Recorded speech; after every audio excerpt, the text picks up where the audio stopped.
Օրը բարի է, թանկագիներս, սա այն օրն է, որ Տերը ստեղծեց, ցնցանք, ուրախանանք Տերովը, կարդանք Տիրոջ խոսքը, սիրենք Տիրոջ խոսքը։ Այսօր ուզում եմ կարդալ Ելից 3-րդ գլխից, Մովսեսի կանչի մասին, թե ինչպես Աստված կանչեց Մովսեսին։ Արդեն Մովսեսի մեջ կարծես մահացել էր իր կանչը, կոչումը,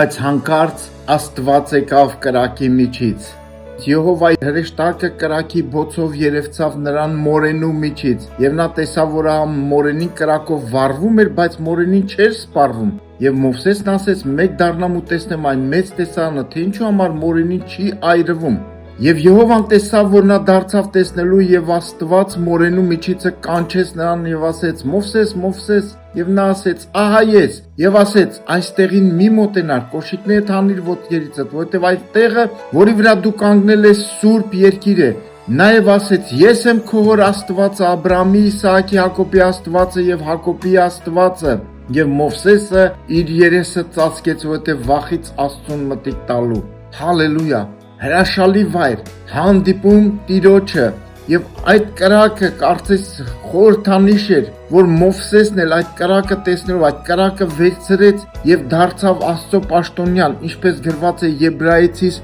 1 եւ 12-րդ գլխում, խոսում է, որ իր պաշտոնյաներին Աստված մաշող կրակ է եւ իր պաշտոնյաներին սարքեց կրակի բոց։ Մովսեսը գնաց ինչպես կրակ եւ հաղթեց թշնամուն Եգիպտոսին։ Եկեք ես եւ դու էլ սերնես Տիրոջ կրակը մեր վրա հագնենք, որը գիտեք ինչ է, որը երբեք չի սպառվում, որը երբեք չի մարում, երբեք այրվում է ու չի վերջանում։ Ինչ էլ որ լինի մեր կյանքում, չի վերջանա։ Տերը մեզ հետ է, սերնես։ Ամեն ու ամեն։